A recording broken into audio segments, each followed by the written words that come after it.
जब भी कोई व्यक्ति गौतम बुद्ध के संघ में शामिल होता था तो बुद्ध उसे सबसे पहले शांत रहने के लिए कहते थे। ध्यान की अवस्था में जाने से पहले उस भिक्षु को शांत रहना सिखाया जाता था। आज के दौर में हर तरफ सौरी शोर है। इसकी वजह से दिमाग में तनाव पैदा होना लाजमी है। ऐसे में अगर आप हर रोज कुछ देर मौन रहने का अभ्यास करते हैं तो इससे आपके तनाव पैदा होने वाले हार्मोन के लेवल में कमी आती है। इससे आपका दिमाग शांत होता है, गुस्सा नियंत्रित रहता है और तनाव बढ़ाने वाले हार्मोन्स का लेवल घटता है। आज के इस वीडियो में हम जानेंगे कि किन मौकों पर हमें शांत रहना है और किन मौकों पर हमें बोलना है और शांत रहने से हमारे अंदर क्या बदलाव आ सकता है। दोस्तों, संध्या काल का समय था। गुरु अपने सभी शिष्यों को बुलाते हैं और कहते हैं, कल सुबह सब लोग नदी में स्नान करने के बाद तुरंत हमारी कुटिया के सामने उपस्थित हो जाना। सभी इसी से हैरान रह जाते हैं कि हम लोगों ने कुछ गलती की है क्या, लेकिन गुस्से से यह कहते हैं कि हो सकता है कि गुरुजी कल सुबह कुछ अच्छी बात बताने वाले हैं। सब लोग रात को सही समय पर सो जाते हैं और सुबह उठकर सभी लोग नदी में स्नान करने के बाद वापस गुरुजी के सामने उपस्थित हो जाते हैं। गुरु कहते हैं, आज हम तुम सबको चुप रहने के फायदे के बारे में बताऊंगा। गुरु कहते हैं, 10 मौके जहां पर चुप रहने से होता है लाभ और बोलने से नुकसान। गुरु कहते हैं, अगर आप इन 10 मौकों पर शांत हो गए यानी मौन हो गए तो आप जो चाहेंगे वही मिल जाएगा। आपकी जिंदगी में चमत्कारिक बदलाव शुरू हो जाएंगे। जरूरत से ज्यादा बोलना या चुप रहना दोनों ही अच्छी बात नहीं है। जैसे जरूरत से ज्यादा बारिश हो जाना या फिर धूप दोनों ही दिक्कत देती है, उसी तरह अनावश्यक बोलने से भी काफी नुकसान होता है। गुरु कहते हैं कि पहला ऐसा मौका जहां पर व्यक्ति को चुप रहना चाहिए, बिना तथ्य के ना बोले। गुरु ने कहा, अगर आपके पास कोई तथ्य नहीं है तो वहां चुप रहने में ही भलाई है। चुप बैठने से दिमाग में नई कोशिकाओं का निर्माण होता है और इससे ज्ञान की वृद्धि होती है। बोलने में भलाई वही है जहां आपको किसी चीज के बारे में पूरा ज्ञान हो। अगर आप बिना तथ्य के कहीं बोलते हैं या फिर बेवजह बोलते हैं तो आपका वहां मजाक भी बन सकता है। अगर आपके पास पर्याप्त जानकारी नहीं है, ऐसी जगह पर बोलने से आपका मजाक तो बनी रहेगी, साथ ही साथ लोगों का भरोसा भी आपसे उठने लगेगा। इसलिए ऐसी जगह पर शांत रहो जहां तुम्हें पता ना हो कि क्या बोलना है क्या नहीं। कई बार कुछ लोग ऐसे होते हैं जो हर जगह अपनी उपस्थिति बताने लगते हैं। उन्हें पता नहीं होता है कि हमें क्या बोलना है, लेकिन फिर भी बोलते जाते हैं और फिर बाद में दूसरे लोग उनके जाने के बाद उनका मजाक उड़ाते हैं। जब तक आपको उस तथ्य के बारे में अच्छा ज्ञान नहीं है, उसके बारे में पता नहीं है, तो वहां चुप रहना ही ज्यादा समझदारी है। गुरु ने कहा, दूसरा ऐसा मौका जहां पर व्यक्ति को चुप रहना चाहिए। शब्दों से न पहुंचे ठेस, अगर आपके शब्द किसी को मानसिक ठेस पहुंचा रहे हैं तो वहां चुप हो जाना चाहिए। कमजोर व्यक्ति के बारे में कुछ भी बोलकर आप महान नहीं बन सकते हैं। महान आप किसी कमजोर का साथ देने में बनेंगे। कई बार होता है कुछ लोग अपने से छोटे व्यक्ति को भला बुरा कहते रहते हैं। सामने वाला इंसान तो कद से आपसे छोटा है, वह आपको कुछ नहीं बोलेगा, लेकिन आप उसकी नजरों में गिरते चले जाएंगे। हो सकता है कि कल वह भी आपसे पद में बड़ा हो जाए। पद में आपसे जब वह बड़ा हो जाएगा तो आज जो रवैया आपका उसके साथ है, आने वाले समय में वह भी आपके साथ वही करेगा। आप किसी को नीचा दिखाकर बड़ा नहीं बन सकते हैं। बड़ा बनना है तो अपने से छोटे लोगों का इज्जत भी करना सीखें और साथ ही साथ बड़े लोगों का भी सम्मान करना चाहिए। लोगों को लगता है कि अगर वह अकड़कर बोलेंगे और सामने वाले को नीचा गिराने की कोशिश करेंगे तो वह बड़े बन जाएंगे, तो यह उन सब की भूल है। बड़े होने की बजाय आप उनकी नजरों में गिरते चले जाएंगे। गुरु ने आगे कहा, इसलिए शिष्यों, तुम सब जब भी बोलना आदर भाव से बोलना, ताकि तुम्हारी बात लोगों को अच्छी लगे। बोलने में भाई बहन, माता पिता, मित्र इत्यादि संबोधन शब्दों का इस्तेमाल जरूर करना।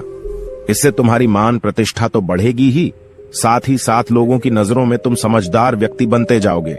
गुरु ने आगे कहा, तीसरा मौका जहां पर व्यक्ति को चुप रहने में ही भलाई है।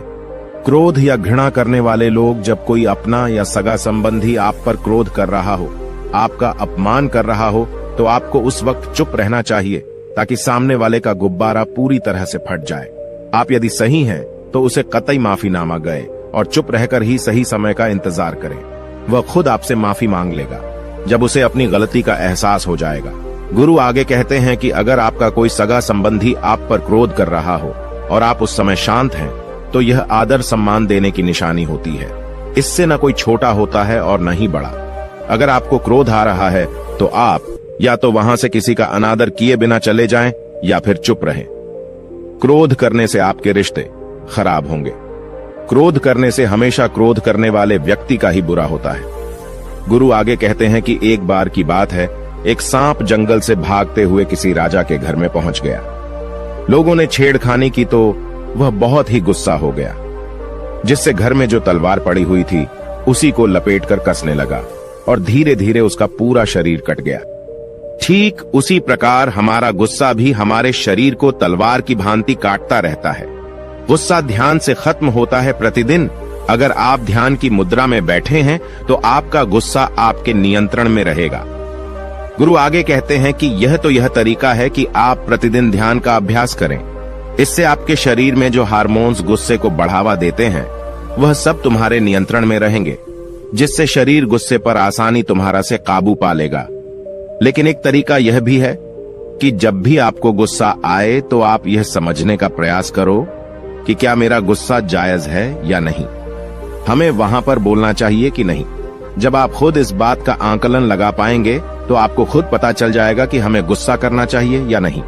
फिर भी आपको गुस्सा आ रहा है तो आप वहां से हटने का प्रयास करें, वहां से दूर चले जाएं। धीरे धीरे समय के साथ आपका दिमाग शांत हो जाएगा। गुरु ने कहा, चौथा ऐसा मौका जहां पर इंसान को बहुत ही समझदारी के साथ काम लेना चाहिए, वहां पर आपको चुप रहना ही चाहिए, जहां पर उस मुद्दे से आपका कोई संबंध ना हो। अगर आपका किसी मुद्दे से कोई संबंध ना हो तो वहां आपका चुप रहना बनता है।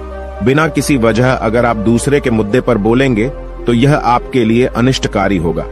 इसमें केवल और केवल आपका ही नुकसान है। जल्द ही आप किसी दो लोगों के बीच हो रहे विवाद में जल्दी अपनी टांग न डालें। अगर सामने वाला आपको बुला रहा है अपना झगड़ा शांत करवाने के लिए तो ही आप वहां पर जाएं। किसी की व्यक्तिगत जिंदगी में दखल अंदाजी नहीं देनी चाहिए जब तक कि वह व्यक्ति आपको नहीं बुलाता है। अपने झगड़े को शांत करवाने के लिए कुछ लोग फालतू में दूसरे के विवाद में कूद पड़ते हैं। इससे उनके मान सम्मान मर्यादा पर लोग उंगली उठाने लगते हैं। गुरु कहते हैं कि 10 मौकों में 5वां ऐसा मौका जहां पर व्यक्ति को बहुत ही समझदारी के साथ चुप रहना चाहिए। आपके शब्दों से किसी मित्र को हानि न पहुंचे। अगर आपके शब्द सामने वाले के परिवार या मित्रों की प्रतिष्ठा के बारे में बुरी झलक दिखा रहे हैं तो आपको चुप रहना चाहिए। किसी के परिवार या फिर मित्र के बारे में बुरा बोलने से केवल आप ही बुरे बनेंगे। जो चीज आसानी से खत्म की जा सकती है उसे अपने शब्दों से बड़ा न करें। बिना चिल्लाए बात करने का प्रयास करते रहना चाहिए। अगर आप बिना चिल्लाए कोई बात नहीं कह सकते तो आपका चुप रहने में ही भलाई है। किसी पर चिल्लाने से आपके व्यवहार के बारे में पता चलता है। ज्यादा बोलने से चीजें हमेशा खराब ही होती हैं। कई बार कुछ रिश्ते ज्यादा तेज बोलने की वजह से टूट जाते हैं। इसलिए अपनी आवाज में मीठापन लाएं। आपके शब्दों से आपके दोस्त को हानि नहीं पहुंचनी चाहिए। कभी कभी दोस्तों के जब हम मजाक हैं तो रहे कि आपके शब्दों से किसी का अनादर ना हो। मजाक को भी हमेशा शब्दों के मायने में ही रखें। जहां किसी को शब्दों से चोट लगे वहां चुप हो जाएं। ज्यादा बोलने से हमेशा नुकसान ही होता है। किसी और की प्रतिष्ठा को अपने शब्दों के माध्यम से उसे हानि नहीं पहुंचानी चाहिए। यदि आपके शब्दों से किसी और की प्रतिष्ठा को ठेस पहुंच रही है तो वहां आपको चुप हो जाना चाहिए। जब कोई व्यक्ति आपके सामने नहीं है तो आप उस व्यक्ति के बारे में बुरे शब्द किसी तीसरे व्यक्ति के सामने न बोलें। गुरु कहते हैं, छठा मौका जहां पर व्यक्ति को चुप रहना चाहिए, जब कोई कर रहा हो किसी की बुराई। जब कोई आदमी आपके सामने किसी तीसरे आदमी की बुराई कर रहा हो तब तुम्हें चुप रहकर बस सुनना चाहिए। अपनी राय व्यक्त नहीं करना चाहिए, क्योंकि जो आज आपके सामने किसी तीसरे की बुराई कर रहा है वह कल किसी और के सामने आपकी बुराई भी कर सकता है। यदि आपने कुछ कहा है तो नीति शास्त्र के अनुसार जो अपने मुंह को बंद रखता है और बुद्धि से काम करता है वही इंसान समझदार होता है। बिना जरूरत के बोलना, किसी के बारे में किसी के बीच में बोलना यह गलत बात है। कभी कभी हमारे लिए बुद्धिमानी इसी में होती है कि हमें अपना मुंह ऐसी जगह पर नहीं खोलना चाहिए। गुरु आगे कहते हैं कि 10 मौकों में 7वां ऐसा मौका जहां पर व्यक्ति को चुप रहना चाहिए, जब कोई नहीं समझे आपकी भावना। यदि आपको लग रहा है कि कोई व्यक्ति आपकी भावना, दुख या परेशानी को शब्दों में नहीं समझ रहा है, यदि आपको लग रहा है कि सामने वाला व्यक्ति आपकी भावना या दुख को या आपकी जो परेशानी है उसको वह समझ नहीं पा रहा है या समझने का प्रयास ही नहीं कर रहा है या वह आपको ध्यान से सुन ही नहीं पा रहा है, तो ऐसे व्यक्ति के सामने आप चुप ही रहें। क्योंकि ऐसे लोगों को आपकी भावना या दुख से कोई मतलब नहीं होता है। ऐसे लोगों को अपना राज बताकर आप पछताएंगे ही बाद में। इसलिए हर किसी को अपने मन की बात नहीं बतानी चाहिए। अगर आपको लग रहा है कि सामने वाला आपकी बात को नहीं समझ पा रहा है, आपकी भावनाओं को नहीं समझ पा रहा है, तो वहां पर आपको नहीं बोलना चाहिए, क्योंकि आज में आपका मजाक ही बन जाएगा जब आपको लगने लगे कि सामने वाला आपकी भावनाओं को ठीक तरीके से समझ रहा है, आप जो कह रहे हैं वह ठीक से सुन रहा है, तभी आप उसे अपनी बात कहें। गुरु कहते हैं कि 8वां मौका जहां पर आपको चुप रहना चाहिए, जब कोई इंसान अपना दुख व्यक्त करे। यदि कोई इंसान अपने दुख या परेशानी को आपको बता रहा है, तो इसका मतलब यह है कि वह आपको अपना समझ रहा है। ऐसे में तुरंत ही उसे समाधान बताने के बजाय चुप रहकर उसके दुख या समस्या को सुने। उसके दुख या समस्या को किसी और को न बताएं।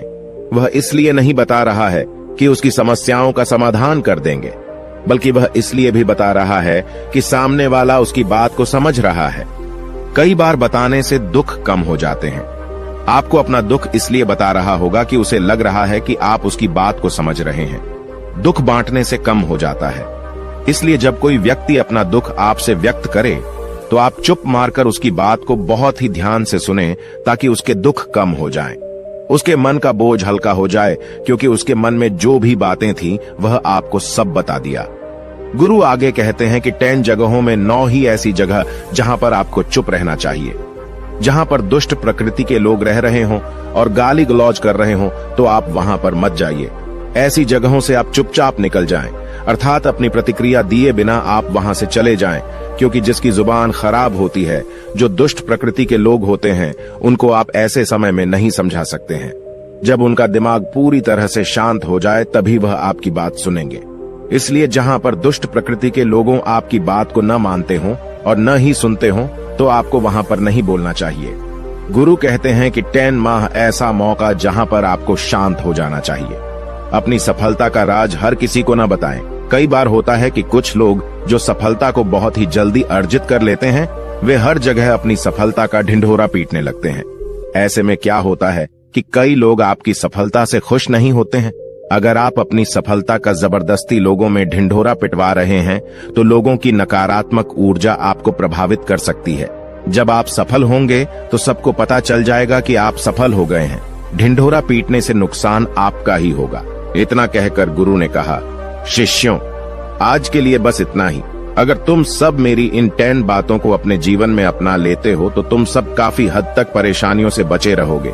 यहाँ से जाने के बाद मेरी यह बातें आपके जीवन किसी वरदान से कम साबित नहीं होंगी। दोस्तों, मुझे